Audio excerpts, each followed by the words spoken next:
العالمین والعاقبۃ للمتقین والصلاۃ والسلام علی اشرف الانبیاء والمرسلین حبیبنا و حبیب رب العالمین۔ برادر گرامی قدر حضرت مولانا سیف الرحمان صاحب، برادر گرامی قدر حضرت مولانا ڈاکٹر عنایت اللہ صاحب، عنایت الرحمان صاحب،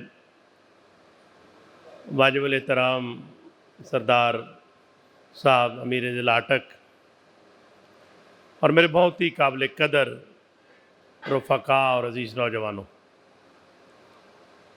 اٹک اور ثوابی کے کارکنان میرے سامنے موجود ہیں۔ مثالی کارکن کے عنوان کے تحت چند گزارشات مجھے آپ سے کرنی۔ سردار امجد صاحب خود چونکہ تشریف لائے ہیں، یہ بہت اچھا ہے کہ عمرائے ضلع جب آتے ہیں تو اس کا ایک فائدہ نقد یہ ہوتا ہے کہ کارکن جو ہے وہ زیادہ یکسوئی کے ساتھ ان پروگراموں کے اندر شریک ہوتے ہیں، اور اس کی اہمیت اور افادیت جو ہے وہ بھی پیش نظر رہتی ہے۔ اسلامی تحریکوں کے لیے کارکنان جو ہیں وہ ریڑھ کی ہڈی کی حیثیت رکھتے ہیں۔ شاعر مشرق علامہ اقبال رحمۃ اللہ علیہ نے اپنے ایک شعر کے اندر یہ بات کہی ہے کہ افراد کے ہاتھوں میں اقوام کی تقدیر، ہر فرد ہے ملت کے مقدر کا ستارہ۔ 8-10 ٹرک اینٹیں پڑی ہوں، 2-3 ٹرک سیمنٹ کی بوریاں پڑی ہوں، اتنی مقدار کے اندر بجری پڑی ہو، تو کوئی ذی شعور آدمی اسے عمارت کہنے کے لیے تیار نہیں ہوتا۔ عمارت کب کہلاتی ہے؟ جب وہ اینٹیں ایک ترتیب کے ساتھ، ایک نظم و ضبط کے ساتھ، معمار کی مرضی سے وہاں چن دی جاتی ہیں، اور اس کے بعد ایک کمرہ یا ایک عمارت اور ایک بلڈنگ جو ہے وہ وجود کے اندر آتی ہے۔ مثالی کارکن کے عنوان سے ہم بات کر رہے ہیں۔ اگر ہر اینٹ اس بات کی خواہش کرے کہ اسے پچھلی دیوار کے اندر بھی نہیں اور دائیں اور بائیں کی دیواروں کے اندر بھی نہیں، اور یہ جو بنیادوں کے اندر دیواریں ہوتی ہیں جن کے دائیں دونوں اطراف مٹی ڈال دی جاتی ہے جو نظر نہیں آتی کبھی، اس کے اندر نہیں لگنا ہے، اسے صرف اور صرف فرنٹ پہ لگنا ہے۔ آپ کا خیال ہے کہ عمارت بن جائے گی؟ نہیں بن جائے گی، نہیں بن سکے گی۔ مرضی معمار کی چلتی ہے، وہ جس طرح چاہتا ہے کسی اینٹ کو سیدھا لگاتا ہے، آدھی لگاتا ہے، پونی لگاتا ہے، ترچھی لگاتا ہے۔ وہ اس کے ہاتھ کے اندر ایک تیسی ہوتی ہے، اس سے وہ توڑ بھی لیتا ہے۔ جب اس انداز سے اینٹیں لگتی ہیں ایک ترتیب سے، تو اس کے نتیجے کے اندر ایک عمارت جو ہے وہ وجود کے اندر آتی ہے۔ مرضی اگر معمار کی نہ چلے، اینٹوں کی چلنا شروع ہو جائے، تو پھر عمارت جو ہے وہ کبھی بھی وجود کے اندر نہیں آ سکتی۔ اسلامی تحریک کے اندر ایک کارکن، اگر سیرت کے بالکل ابتدا کے اندر ہم دیکھیں تو معاذ اور معوذ کی مثالیں ہیں کہ 2 چھوٹے بچے آ گئے ہیں، جذبہ جہاد اور شوق شہادت اس انداز سے ہے کہ آمنہ کے لال سے کہتے ہیں کہ ہمیں میدان جہاد پر جانے کی اجازت دے دیجیے۔ ان کی عمریں دیکھ کر رسول اکرم صلی اللہ علیہ وسلم نے تھوڑا فیصلہ کرنے کے لیے رکے، اور بڑے سے کہا کہ تم چلے جاؤ، اور چھوٹے سے کہا کہ تم گھر چلے جاؤ۔ تو اس نے کہا نہیں، میں طاقت میں سے ذرا زیادہ تھی۔ ایڑیوں کے بل کھڑا ہو گیا کارکن، اور کہتا ہے کہ میری کشتی بھی کرا لیں اس سے بے شک۔ اور اس کشتی کے نتیجے کے اندر اب یہ جذبہ اور یہ شوق آپ نے دیکھا تو آپ نے دونوں کو اجازت دے دی۔ اب دونوں کارکن جو ہیں انہوں نے اپنے ہدف کا تعین خود کیا ہے۔ لوگوں سے پوچھا ہے کہ کدھر ہے وہ ابو جہل جو نبی اکرم صلی اللہ علیہ وسلم کی شان کے اندر گستاخیاں کرتا ہے، اور اپنے ٹھیک نشانے پر وہ پہنچے۔ اسی اعتبار سے سیرت کے البم کی ایک تصویر ہے، مولانا جابر علی خان صاحب بیٹھے ہیں، یہ زیادہ اچھے انداز سے عالمانہ اور خطیبانہ انداز سے بھی بتا سکتے ہیں، میں تو طالب علمانہ انداز میں بات کر رہا ہوں۔ تو نبی صلی اللہ علیہ وسلم کے بارے میں آتا ہے کہ آمنہ کے لال حالات اس طرح کے تھے کہ بہت اچھے حالات نہیں تھے۔ آپ پریشانی کے عالم کے اندر اپنے بستر پر لیٹے کروٹیں بدل رہے ہیں. دل کے اندر خیال یہ آیا ہے کہ کاش آج کی رات کوئی میرے مکان کے باہر پہرے داری کرے اور میں اطمینان کی نیند سو جاؤں. یہ جو قیادت اور کارکن کا تعلق ہے، میں اس پہ بات کر رہا ہوں. لیڈر نے، قائد نے کارکن کی ڈیوٹی بھی نہیں لگائی، اس کو پکارا بھی نہیں ہے. اور نبی صلی اللہ علیہ وسلم جب اس کیفیت کے اندر سے کروٹیں بدل رہے تھے تو آپ نے اپنے گھر کے باہر تھوڑی دیر کے بعد کسی کے قدموں کی چاپ محسوس کی، اور قدموں کی چاپ کے ساتھ ساتھ اسلحے کی چھنکار بھی تھی. آمنہ کے لال اٹھ کے بیٹھ گئے، بآواز بلند پوچھا میرے گھر کے باہر کون ہے؟ آواز آتی ہے یا رسول اللہ صلی اللہ علیہ وسلم میں سعد بن ابی وقاص ہوں. پوچھا آپ کیا کرنے آئے ہیں؟ فرمانے لگے کہ میں نے حالات کا مشاہدہ کیا ہے، حالات ٹھیک نہیں ہیں.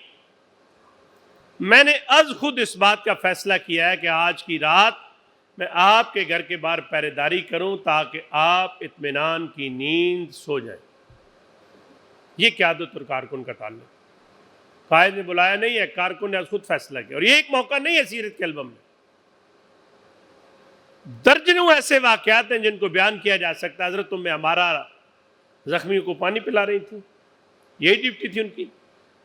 جب دیکھا کہ رسالت مآب صلی اللہ علیہ وسلم اور ان کے ساتھی تتر بتر ہو رہے ہیں، خالد بن ولید نے پلٹ کے حملہ کی ہے، پاؤں اکھڑ گئے ہیں مسلمانوں کے، حضور کے ساتھ چند صحابہ رہ گئے اور نشانہ باندھ باندھ کے دشمن تیر برسا رہا ہے. اپنے بیٹے عبداللہ کو آواز دیتی ہے، عبداللہ بھاگ کے آؤ، آمنہ کے لال کی حفاظت کرنی. اور ماں نے کیا کیا؟ بیٹے کو آواز دیا اور اپنا مشکیزہ زمین پہ پٹخ دیا. ذمہ داری پانی پلانے کی تھی، لیکن حالات کے مطابق ذمہ داری تبدیل ہو گئی ہے. سو موٹو لے لیا ہے، آج خود اس بات کا فیصلہ ہے. مشکیزہ زمین پہ پٹخا ہے، تلوار ہاتھ میں لے لی. یہ گواہی کس کی گواہی ہے؟ اس کائنات کے سب سے سچے انسان کی گواہی. سارے نبیوں کے رتبے بڑے ہیں لیکن آقا کا منصب جدا ہے. ہم نے اپنے بڑوں سے سنا ہے صرف اللہ ہی ان سے بڑا ہے. وہ ہستی کہہ رہی تھی کہ عود کا دن ام عمارہ کا دن تھا، میں دائیں جانب دیکھتا تو ام عمارہ لڑتے نظر آتی، میں بائیں دیکھتا تو ام عمارہ لڑتے نظر آتی، میں سامنے دیکھتا تو ام عمارہ لڑتے نظر آتی. آمنہ کے لال نے فرمایا کہ عود کا دن ام عمارہ کا دن. اس سے بڑی گواہی کیا ہو سکتی؟ شیخ احمد یاسین صاحب حماس کے سربراہ یہ بیٹھے ہوئے تھے، ویل چیئر پہ کارکن آ گیا اور اس نے اپنے لیڈر سے کہا کہ وہ جو غزہ کی اس پار جو چوکی ہے نا، جس کی دوسری طرف اسرائیل ہے، سب سے مشکل اور خطرناک چوکی کے بارے میں اس کارکن نے اپنے لیڈر سے کہا کہ وہاں میری ذمہ داری لگائیں. لائن آف کنٹرول پر، ایل او سی پر، جس جانب براہ راست دشمن کا میزائل اور گولہ آ سکتا. لیڈر نے اپنے کارکن کو دیکھا بغور، اور اس کی دونوں ٹانگیں نہیں تھی، ویل چیئر پہ آیا تھا نا. تو لیڈر نے اس سے کہا کہ تم وہاں کیسے ڈیوٹی کرو گے؟ وہ سب سے خطرناک چوکی ہے، تم تو وہاں ڈیوٹی نہیں کر سکتے نا. اس نے کہا اپنے قائد سے، یہ جو معاذ اور معوذ والی بات ہے اسی سے ملتی جلتی بات ہے. اس نے کہا میں اس سے سب سے بہتر ڈیوٹی میں کر سکتا ہوں. پوچھا آپ کیسے؟ کہا میرے پاس تو بھاگنے کا آپشن ہی کوئی نہیں ہے نا. کوئی گولی آ جائے، کوئی میزائل آ جائے، کوئی گولہ آ جائے، میں تو بھاگ ہی نہیں سکتا، میری ٹانگیں ہی نہیں ہیں. میرے پاس دو ہی آپشن ہے، یا میں نے اس لائن پر حفاظت کرنی چوکی پر، یا میں نے جام شہادت نوش کرنا. کہا میرے پاس یہی آپشن ہے. یہ سیرت کے البم کی تصویریں میں کیا بتاتی ہیں. مثالی کارکن وہ نہیں ہوتا جو اپنے لیڈر کے واٹس ایپ کا انتظار کرے، اس کی ٹیلی فون کال کا انتظار کرے، اس کے سرکلر کا انتظار کرے. اور پھر جب سرکلر واٹس ایپ آ بھی جائے تو کہتا ہے بہت لیٹ اطلاع مجھے ہوئی ہے، پراپر مجھے اطلاع نہیں ہے. میں نے کئی دفعہ سنا لوگ اجتماع ارکان میں شکایت کرتے ہیں ہمیں پراپر اطلاع نہیں تھی. یہ پراپر اطلاع کیا ہوتی ہے؟ یہ کوئی اسٹامپ پیپر پہ ہوتی ہے؟ یہ پراپر اطلاع کے چکر میں جماعت اسلامی کے اولین لوگ اگر پڑ جاتے نا تو جماعت اسلامی کے اندر قیادت کا بحران آ جاتا. آپ کو پتہ ہے ایک بندہ شادی کے دوسرے دن اپنی بیوی کو میکے سے لینے جا رہا تھا، مکلاوا کہتے ہیں ہمارے یہاں تو اس کو، اٹک والے کی کہتے نہیں تھوڑے مکلاوا ہی ہے. وہ بیوی کو میکے سے لینے جا رہا ہے شادی کے دوسرے دن تیسرے دن، تو نویں شادی تھی تو خوشبو ہی بڑی ہوندی. اسے رستے میں کسی نے اطلاع دی، ٹیلی فون کا نظام نہیں تھا، موبائل نہیں تھے. اسے کہا کہ مولانا سید ابوالعالی مودودی رحمۃ اللہ علیہ نے پورے ہندوستان سے لوگوں کو اکٹھا کرنے کے لیے اپیل کی ہے. اور وہ کارکن وہاں سے بیوی کو لینے سسرال نہیں گیا، واپس پلٹا. واپس پلٹ کے ان 100 افراد کے درمیان بیٹھ گیا آ کے. کون لوگ تھے بیٹھے ہوئے تھے؟ مولانا مودودی بیٹھے ہوئے تھے، مولانا امین احسن اصلاحی بیٹھے تھے، مولانا منظور احمد نعمانی، قاداور لوگ بیٹھے تھے. وہاں کے بیٹھ گیا ہے. اور لباس اس کا کون سا تھا پتہ ہے؟ اس نے پینٹ کوٹ اور ٹائی لگائی ہوئی تھی، 3 پیس سوٹ پہنا ہوا. اس زمانے میں سے فرنگی لباس کہا جاتا تھا. اب تو فرنگی نہیں رہا نا، اب تو سارے مسلمان اسکالر بھی سے پہنتے ہیں نا. ہمیں لیٹ پتہ چلا ہے کہ لباس کسی کا بھی نہیں ہوتا. اسلام نے تو 70 ڈانپنے کے لیے اصول بیان کر دیے ہیں. آپ چاہے سعودی عرب والی توپ پہن لیں، چاہے سری لنکا کی لنگی پہنے، چاہے انڈیا کا چوڑی دار پجامہ پہنے، اور چاہے یہ جو پنجاب کے لوگ شلوار قمیض پہنے، یہ لباس 70 ڈانپنے کے لیے ہوتا ہے. اس کی باقاعدہ کوئی فوٹو قرآن نے نہیں دکھایا. ورنہ مولانا مودودی تو چوڑی دار پجامہ پہنتے تھے نا، غرگابی بھی پہنتے تھے. تو یہ جو ڈاکٹر انیس صاحب ہیں، یہ جو خالد رحمان صاحب ہیں، یہ سفاری سوٹ پہنتے ہیں. پروفیسر خورشید احمد صاحب بھی اللہ تعالیٰ ان کی قبر کو نور سے بھر دے، وہ 3 پیس سوٹ پہن کے آ کے علماء کی مجلس میں بیٹھ گئے. مولانا مودودی کھڑے ہوئے ہیں، کلمہ طیبہ پڑھے، جماعت اسلامی کے اندر اپنے آپ کو پیش کیا، اور لوگ پھر ایک ایک کر کے کھڑے ہو رہے ہیں. 7ویں 8ویں نمبر پہ وہ 3 پیس سوٹ پہنے نوجوان بھی کھڑا ہو گیا. کلین شیو تھا، داڑھی نہیں تھی، مونچھیں بھی نہیں تھیں. ابھی وہ حلف اٹھانے کے لیے کھڑا ہوا ہے تو ایک بہت بزرگ عالم دین نے، غالباً مولانا منظور احمد نعمانی صاحب تھے، انہوں نے کہا کہ فرنگی لباس پہنے ہوئے یہ شخص غلبہ دین کی جدوجہد کرے گا. اس سادہ لو نوجوان نے کہا کہ داڑھی بازار کی چیز ہوتی تو میں بھی خرید کے لے آتا، مجھے اتنی مہلت تو دے دے میری داڑھی باہر آ سکے. مولانا مودودی کا ویژن تھا. انہوں نے کہا کہ اس کے قلب و نظر کی دنیا تبدیل ہو چکی ہے، جبھی تو علماء کی مجلس کے اندر آ کے بیٹھا ہے نا. اگر اٹک سے اور ثوابی سے کوئی نوجوان آیا ہے، کوئی چھوٹی عمر کا بچہ آیا ہے جو تیسری رو میں بیٹھا ہے، اس کا مطلب ہے اس کے اندر کی دنیا تو بہرحال تبدیل ہے. وہ اس طرح کی سنجیدہ محفل کے اندر بیٹھا ہے، ورنہ اسے تو بلیڈ کی دکان پہ ہونا چاہیے تھا. مولانا نے کہا اس کے قلب و نظر کی دنیا تبدیل ہو چکے، اسے سراپا تبدیل کرنے کے لیے 3 سے 6 ماہ کا وقت دے دیتے ہیں. انہوں نے اپنے سراپے کو تبدیل کر لیا. مولانا مودودی رحمۃ اللہ علیہ جب معذرت کر رہے تھے جماعت اسلامی کی عمارت سے، اپنی پیرانہ سالی کی وجہ سے، تصنیف و تالیف کے کام کی وجہ سے، تو پاکستان اور بنگلہ دیش کی جماعت اسلامی کے ارکان نے سید مودودی کا جانشین تلاش کرنا شروع کیا. کون ہو سکتا ہے بانی جماعت کا جانشین؟ پاکستان اور بنگلہ دیش کی جماعت اسلامی کے ارکان نے جس شخص کو ووٹ دے کر اپنا امیر مقرر کیا، امیر منتخب کیا، وہ یہی 3 پیس سوٹ پہنے ہوئے نوجوان تھا جو کلین شیو آیا تھا، جس کی جماعت اسلامی میں شمولیت پر اکابر متردد تھے، اسے شامل ہونا چاہیے نہیں ہونا چاہیے. اور اس نوجوان کو ہم آج محترم میاں طفیل محمد مرحوم کے نام سے جانتے ہیں. اور اگر آپ یہ بات اور پلے باندھ لیں، پوری ریاست کپورتھلا ریاست تھی جہاں سے ہجرت کر کے آئے، اس کے اندر یہ پہلا مسلمان وکیل تھا. اس سے پہلے پوری ریاست کے اندر کوئی وکیل نہیں تھا، پہلا مسلمان وکیل. اور مسلمان وکیل بھی صرف ایسا نہیں وکالت کر لی تھی، گولڈ میڈلسٹ تھے میاں طفیل محمد صاحب. جماعت اسلامی کے کابرین نہیں بتاتے اپنے بارے میں، حافظ محمد ادریس صاحب بھی گولڈ میڈلسٹ ہیں. فیصل آباد کی ہماری ایک خاتون رہنما ہے بشرا صادقہ، ان کا نام ہے، ان کی بیٹی کا نام ہے. جماعت اسلامی حلقہ خواتین کی رہنما ہے فیصل آباد سے.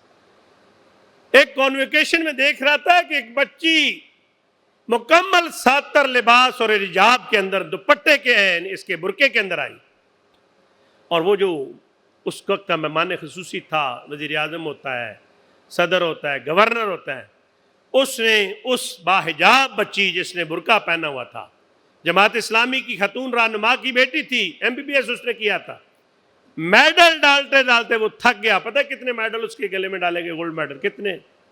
28 گولڈ میڈل اس بچی کے گلے کے اندر ڈالے. اور انہوں نے بتایا کہ پردہ تو تعلیم کے راستے کے اندر رکاوٹ نہیں ہے. شناز لغاری نے پائلٹ جہاز اڑا کے دکھایا، پردہ تعلیم کے راستے کے اندر اور فن کے راستے کے اندر رکاوٹ جو ہے وہ نہیں ہے. تو اس لیے جو پراپر اصطلاح ہے نا، اطلاع نہیں ہے، یہ بھی اتجاہل عرفانہ ہی ہوتا ہے. اب کارکن کیسا ہونا چاہیے؟ کارکن کے بارے میں پہلی بات جو میرے پیش نظر ہے اس کا اخلاق اچھا ہونا چاہیے. آمنہ کلال نے فرمایا کہ مجھے اخلاق کی تکمیل کے لیے بھیجا گیا ہے. مولانا کتنے منٹ ہے؟ میں اس میں بات مکمل کروں گا انشاءاللہ. نہیں کتنے؟ 12 تک. ابھی تو بڑا ٹائم ہے. اس کا اخلاق اچھا ہونا چاہیے. آمنہ کلال نے فرمایا مجھے اخلاق کی تکمیل کے لیے بھیجا گیا. انسان کے میزان کے اندر جو بھاری چیز بتائی گئی، اٹک تو علماء کا ضلع ہے نا. میں تو اٹک کے علماء سے پڑھا ہوں، ایسے میں اپنے گاؤں پڑھا، گجرات ہی ہوں. انسان کے میزان کے اندر وزنی چیز جو ہے وہ اخلاق ہوگا انسان. اور دوسرا حضور نے بتایا کہ یہ جو کلمہ ہے نا، سبحان اللہ و بحمدہ سبحان اللہ العظیم، یہ کہنے کے اندر بڑا آسان ہے، لیکن میزان کے اندر، وزن کے اندر، اجر کے اعتبار سے بہت وزنی. اور دوسری چیز کہ کارکن کی جو ہوتی ہے وہ اس کا کردار ہوتا ہے. آپ یہ بات پلے باندھ لیجئے، کوئی محنت آپ کے کردار کا بدل نہیں ہو سکتی. لوگ شخصیات سے متاثر ہوتے ہیں، ان کے اخلاق سے متاثر ہوتے ہیں، ان کے کردار سے متاثر ہوتے ہیں. اور اگر ان کی زندگیوں کے اندر تضادات نہ ہوں، لما تقولون ما لا تفعلون، اس سے بچے ہوئے ہوں، تو لوگ متاثر ہوتے ہیں. بڑے بڑے لوگوں سے جب ہم نے پوچھا کہ آپ کیسے تحریک اسلامی کیسا بنے، تو اس کے پیچھے کوئی کہانی تھی جماعت اسلامی کے کسی صاحب کردار آدمی کی. اور تیسری چیز جو ہے وہ نمازوں کی پابندی. عام طور پر لوگ بیٹھے ہوتے ہیں، گپ شپ ہو رہی ہوتی ہے، کارکنان بھی ہو سکتے ہیں، ارکان بھی ہو سکتے ہیں. میں نے ایک اجتماع میں کہہ دیا کہ ارکان جماعت بھی اس طرح کرتے ہیں، تو وہ ساتھی ناراض ہو گئے، کہنے لگے آپ کیسے کہتے ہیں؟ میں نے کہا میں میرے صوبہ ہوں، مجھے نہیں پتا. انسانی معاملہ ہے نا، سستی ہو جاتی.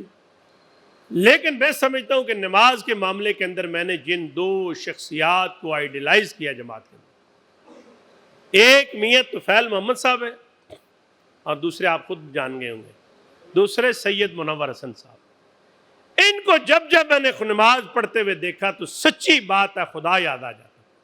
پتہ چلتا تھا کہ اللہ کا کوئی بندہ، بندگی رب کے تقاضے اگر سمجھنے ہو نا، تو ان دونوں شخصیات کو نماز پڑھتے دیکھیں تو پتہ چلتا ہے کہ اپنے خالق و مالک کے سامنے کیسے کھڑا ہو جائے.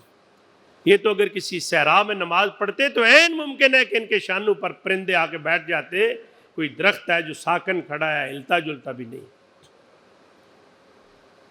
اور پھر میرے بھائیو، جب تک آپ مطالعہ نہیں کریں گے، لٹریچر نہیں پڑھیں گے، میں نے یہ جو آپ سے گفتگو کر رہا ہوں نا، اگر آپ کو یقین آ جائے تو میں گجرات سے آدھے رستے میں جب گھنٹہ رہ گیا نا، تو میں نے ایک ورک نکالا، اس پہ 4-6 باتیں لکھ لیں.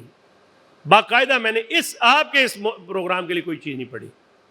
لیکن ایسا تو نہیں ہوتا کہ میں نے مطالعہ پہلے سے نہ کیا ہو اور اٹکل پچو سے چیزیں چل رہی ہوں. وہ تو آپ کا مطالعہ ہوگا، پیچھے بہت سارے واقعات ہوں گے. بیان کر رہا تھا جب خطیب، تو 3-4 واقعات اس میں ایک چنتا ہے کس کو بیان کرنا، دو چھوڑ دیتا ہے. لیکن اگر اس کے پاس کوئی واقعہ ہو ہی نہ سرے سے تو پھر تو لطیفے ہی بنیں گے نا. چلے آپ کو بھی سنا دیتے ہیں لطیفہ، ہلکے پھلکے جائیں. آرمی کے اندر یہ جو خطیب ہوتے ہیں جیسی ہوتے ہیں نا، صوبیدار رینک کے ہوتے ہیں. تو کوئی صوبیدار صاحب بغیر تیاری کے جمعہ پڑھانے آ گئے، تو اب آگے تقریر بھی یاد نہیں ہے. انہوں نے ایک پٹھان کا لطیفہ شروع کر دیا. اب ثوابی کے لوگ بیٹھے ہیں، یہ بھی ناراض نہ ہو، یہ آپ کے حق کے اندر ہی جائے گا. وہ لطیفہ سناتے سناتے اسے اندازہ ہوا کہ کرنل صاحب بھی سامنے بیٹھے اور وہ بھی اتفاق سے پٹھان جو اس کے سینئر تھے، اور اس کے پاؤں تلے زمین سے رکھ گئی. وہ کرنل صاحب بیٹھے ہیں، پٹھان ہیں، پٹھانوں کا لطیفہ سنا رہا ہے، ہر شے ہی بھول گئی. اور یہ کوئی لطیفہ نہیں ہے، یہ سچا واقعہ ہے. جب بھول گیا نا، تو یہ تو میں نے بھی سنا، علماء بتاتے ہیں کہ جب آپ کو کوئی چیز یاد نہ ہو تو درود پاک پڑھیں تو یاد آ جاتی. تو وہ اتنا ہلے اپنی جگہ سے، کہتے ہیں کرنل صاحب پہ درود بھیجیں. تو تیاری کے بغیر تو پھر اسی طرح ہوتا ہے نا جی. لٹریچر کا مطالعہ جب تک آپ نہیں کریں گے نا، آپ کو فکری غذا نہیں ملے گی. کوئی ایک چھوٹا سا واقعہ آپ کو ہلا کے رکھ دے گا. جھوٹ موٹ کی کوئی کہانی سنائے گا سردار امجد صاحب کے بارے میں، میرے صوبہ کے بارے میں، یا اس سے نچلے نظم کے بارے میں، آپ کہیں چھوڑیں جی یہ کیا جماعت ہے. لیکن اگر آپ کا مطالعہ ٹھیک ہے تو آپ کہیں گے سردار امجد، طارق سلیم، جو اتنی مرضی خراب ہو، ہم نے تو اسلامی تحریک کا کام کرنا ہے. اور مولانا امین احسن اصلاحی نے بھی لکھا اپنی کتاب کے اندر، یہ جو اس مہینے آپ کو کتاب پڑھنے کا کہا گیا، یہ کتاب ہے نا، اس مہینے جماعت اسلامی نے ریکمینڈ کیا کہ دعوت اسلامی اور اس کے مطالبات، مولانا مودودی رحمۃ اللہ علیہ کی کتاب ہے. اس کا کچھ حصہ مولانا امین احسن اصلاحی صاحب کی تحریروں پر مشتمل. تو مولانا امین احسن اصلاحی صاحب نے لکھا کہ حق کا راستہ وہ واحد راستہ ہے جس کا پہلا قدم بھی منزل ہوتا ہے اور اس کا آخری قدم بھی منزل ہوتا ہے. کہتے ہیں تیز سواری ملے تو بہت اچھی بات ہے، تیز سواری نہ ملے تو چھکڑوں پہ سفر کریں گے. کہتے ہیں چھکڑے جواب دے جائیں، ہم دونوں پاؤں سے چل کر نشانات منزل کی طرف بڑھیں گے. کہتے ہیں پاؤں پہ بھی آبلے پڑ جائیں تو ہم بیٹھ کر آنکھوں کے نور سے ان نشانات منزل کو دیکھیں گے. کہتے ہیں آنکھوں کا نور بھی سلب ہو جائے تو کہتے ہیں ایمان کی جو دولت و چنگاری انسان کے دل کے اندر ہوتی ہے نا، اگر نور ایمان موجود ہے، کہتے ہیں ہم تصور کے اندر بھی اپنے ان نشانات منزل کو دیکھیں. کل ان صلاتی و نسکی و محیای و مماتی للہ رب العالمین. اور پھر کارکن کے لیے ایک اور خوبی جو بدرجہ اولا اس کے اندر ہونی چاہیے، وہ مرجع خلائق ہو. لفظ ذرا مشکل ہے مرجع خلائق، یہ لیکن جماعت کے لٹریچر مولانا مودودی نے لکھا ہے. مرجع خلائق کی اگر آپ نے تصویر دیکھنی ہے نا تو میں بہت سارے لوگ آپ کو دکھا سکتا ہوں. پروفیسر عبدالغفور احمد صاحب، ڈاکٹر نذیر احمد شہید صاحب، یہ سارے لوگ مرجع خلائق. مرجع خلائق وہ ہوتا ہے کہ لوگ اپنی کسی مشکل میں، کسی پریشانی میں، کسی آزمائش میں اس کی طرف دیکھیں کہ یہ بندہ میرا مسئلہ حل کر. کون سا مسئلہ؟ اسکول میں بچے کے داخلے کا مسئلہ ہے، تھانے اور کچہری کا مسئلہ ہے، کسی کے ساتھ اس کی زمین کا مسئلہ ہے، کسی علاقے کے بدماش کے ساتھ اس کا مسئلہ ہے. یہ تقویٰ نہیں ہوتا کہ آپ نمازیں پڑھتے رہیں، تسبیح آپ کے ہاتھ کے اندر ہو، استغفر اللہ اور سبحان اللہ پڑھتے رہیں، آپ کی پیشانی پر اللہ کے حضور سجدہ ریز ہونے کے نشانات نمودار ہو جائیں، اور کوئی آدمی آپ سے اپنی حاجت لے کے آئے تو آپ کہیں جی کہ میں تو اس طرح کے جھنجٹ کے اندر نہیں پڑتا. ہمارے لوگ بھی کہتے ہیں یار یہ بڑا بھلا آدمی ہے، نہ چنگی کرتا ہے نہ ماڑی کرتا ہے. میں ثوابی والوں کے لیے اردو بھی بول دیتا ہوں. وہ کہتے ہیں نہ کسی اچھے کے اندر آتا ہے نہ کسی برے کے اندر آتا ہے. بھائی وہ بھی کوئی انسان ہے، وہ بھی کوئی بندہ ہے. اس کا بہترین جگہ مجھ سے اگر کو پوچھے کون سی بنتی ہے تو قبرستان بنتی ہے. غیر جانبدار لوگ شہر خاموشاں کے اندر اچھے لگتے ہیں. زندہ سوسائٹی کے اندر، زندہ معاشروں کے اندر لوگ یا حق کے ساتھ کھڑے ہوتے ہیں یا باطل کی قوتوں کو سپورٹ کر رہے ہوتے ہیں.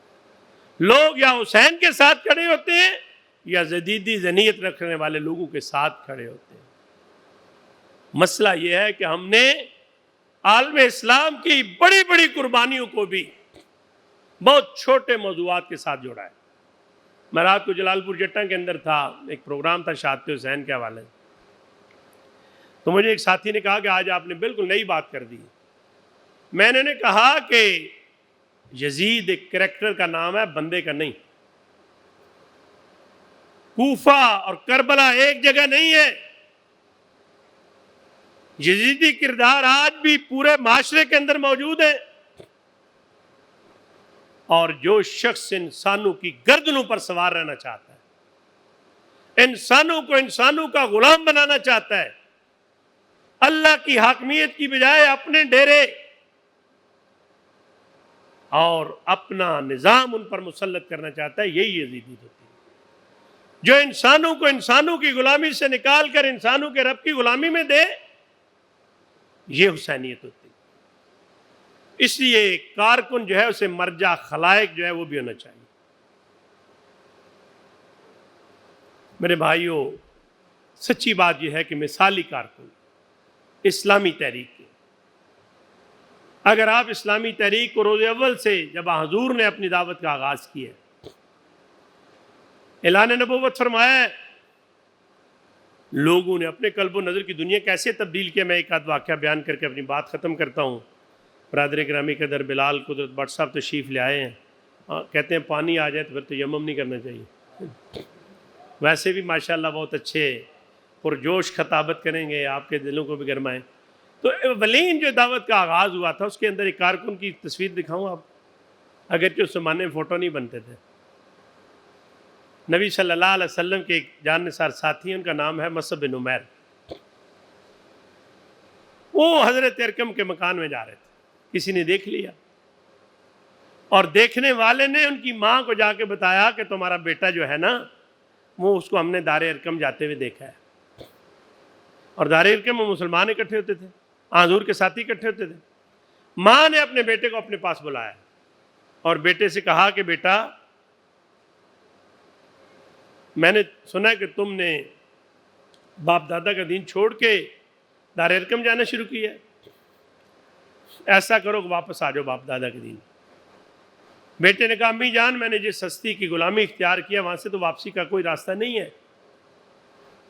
ماں نے پھر دھمکی کے انداز میں اسے کہا کہ اچھا اگر تم میری بات نہیں مانتے تو میں ایسا کروں گی کہ میں اپنے بال کھلے چھوڑ دوں گی اور ان کے اندر مٹی ڈالا کروں گی, اور لوگ یہ کہیں گے کہ مصعب کی ماں جو ہے وہ پاگل ہو گئی. بہت بڑی دھمکی. پھر اس بات پر بھی مصعب بن عمیر کو فرق نہیں پڑا, تو پھر ماں نے کہا پھر گھر چھوڑ دو. گھر چھوڑنے پہ تیار ہو گئے. بڑے ناز و نعم کے اندر پلے ہوئے تھے, اور جب گھر چھوڑ کر نکل رہے تھے تو پھر ماں نے آواز دی ذرا واپس آنا. ہمارے پنجابی میں بھی کہتے ہیں اگر بندہ راضی ہو نا کسی سے, کہتا ہے پاویں میرا گوشت اتار تار کے کھاندا میں منو پرواہ نہیں, اور اگر ناراض ہو تو کہتا ہے پانی کی ایک بوند تک میں نے اس کو نہیں دینی. ماں نے کہا یہ جو لباس تم نے پہنا یہ تو تمہارے باپ کی کمائی ہے نا, تمہاری تھوڑی ہے, اس سے بھی دستبردار ہو جاؤ. اس لباس سے دستبردار ہو گئے. روایات کے اندر آتا ہے 2 ٹکڑے بوریے کے اپنے چادر کے طور پر, لنگی ایک کی بنائی ہے اور ایک کو اوپر لے لی ہے. آمنہ کے لال بیٹھے تھے, دیکھا مصعب بن عمیر آ رہا ہے, اور مصعب بن عمیر کتنا خوبصورت تھا, اس کی شہادت پر یہ افواہ پھیل گئی تھی کہ آمنہ کے لال شہید ہو گئے. مصعب بن عمیر کو آتے دیکھا تو آپ نے اپنے صحابہ سے کہا میرے صحابہ, لگتا ہے کہ مصعب کو اس کے گھر والوں نے گھر سے نکال دیا, حضور کی غلامی کے اندر ہے, جنگ میں شہید ہو گئے. نبی صلی اللہ علیہ وسلم آئے, مصعب بن عمیر کے لاشے کو ریت پہ صحرا میں پڑے دیکھا, قرآن کریم کی آیات پڑھی, من المؤمنین رجال صدقوا ما عاہدوا اللہ علیہ فمنہم من قضی نحبہ ومنہم من ینتظر وما بدلوا تبدیلا. اور رسالت مآب صلی اللہ علیہ وسلم نے ان سے مخاطب ہوتے ہوئے کہا مصعب, میں نے تم سے زیادہ ناز و نعم کے اندر کسی کو مکہ میں پلتے ہوئے نہیں دیکھا. مصعب, میں نے تم سے زیادہ اچھا لباس پہنے ہوئے کسی کو نہیں دیکھا, اور آج تو شہید ہو گیا ہے, اپنے رب کے پاس جا رہا ہے, ہمارے پاس تجھے کفنانے کے لیے پورا کفن دستیاب نہیں. دو چادریں آئی تھیں حضور کے چچا کے لیے، ایک چادر سید الشہداء امیر حمزہ کو کفنایا گیا، اور دوسری چادر سے جب مصعب بن عمیر کو کفنایا جا رہا تھا تو قد ان کا دراز تھا، چادر طرح تھوڑی سی چھوٹی تھی، سر کی جانب کرتے پاؤں ننگے ہو جاتے، پاؤں کی جانب کرتے سر ننگا ہو جاتا۔ آمنہ کے لال نے فرمایا چادر کو سر کی جانب پورا کر دیں اور ان کے پاؤں پہ تھوڑی سی گھاس ڈال کے ان کی تدفین کر دیں۔ جب اپنے رب کے حضور پہنچے تو پھر اللہ تعالیٰ تو استقبال کرتا ہے نا اپنے بندوں کو، یا ایتھا النفس المطمئنہ ارجعی الی ربک راضیۃ مرضیہ فادخلی فی عبادی وادخلی جنت۔ حضرت عبداللہ ذو البجادین کے بارے میں آتا ہے نا، مکہ سے ہجرت کر کے مدینہ گئے نا، تو ان کا لباس بھی دو ہی چادروں کا تھا، ایک تہمت کے طور پہ لنگی اور دوسرا اوپر لیا ہوتا۔ آمنہ کے لال نماز سے فارغ ہوئے، نمازیوں کی جانب چہرہ کیا اپنا رخ انور، تو دیکھا کہ نمازی کے کپڑے بتاتے ہیں سفر کر کے آئے۔ آپ نے پوچھا کہاں سے آئے ہیں؟ کہنے لگے یا رسول اللہ مسافر ہوں، غریب الوطن ہوں، مکہ سے ہجرت کر کے آیا ہوں، میرا نام عبد العزیٰ ہے۔ اپنا پرانا نام بتایا انہوں نے۔ آمنہ کے لال نے دیکھا نا دو چادروں کے اندر لپٹے ہوئے، آپ نے فرمایا تمہارا نام عبد العزیٰ نہیں ہے، تمہارا نام میں نے عبداللہ ذو البجادین رکھ دیا۔ عبداللہ دو چادروں والے۔ حضور سے کہتے ہیں میرے لیے دعا کریں شہید ہو جاؤں۔ حضور نے فرمایا تم بخار میں بھی شہید ہوگے تو اللہ تمہیں شہادت کا مرتبہ دے گا۔ ایک مارکے کی طرف جا رہے تھے، راستے میں بخار ہوا، فوت ہو گئے، ان کی تدفین ہو رہی تھی تو آمنہ کے لال نے تدفین کے موقع پر ان کی قبر پر کھڑے ہو کر کہا کہ اللہ میں عبداللہ سے راضی ہوں تو اس سے راضی ہو جا، اے اللہ میں عبداللہ سے راضی ہوں اس سے راضی ہو جا، اے اللہ میں عبداللہ سے راضی ہوں اس سے راضی ہو جا۔ حضرات صحابہ کرام رضوان اللہ اجمعین کہتے ہیں ہمارے دل کے اندر خیال آیا کاش یہ قبر ہماری قبر ہوتی اور آمنہ کے لال ہمارے بارے میں کہہ رہے ہوتے کہ اللہ میں اس سے راضی ہوں تو اس سے راضی ہو جا۔ یہ اسلامی تحریک کے مثالی کارکنان تھے۔ اللہ تعالیٰ مجھے بھی اور آپ کو بھی مثالی کارکن بننے کی ہمت، طاقت، توفیق عطا فرمائے۔ سبحان ربک رب العزت عما یصفون وسلام علی المرسلین والحمد للہ رب العالمین۔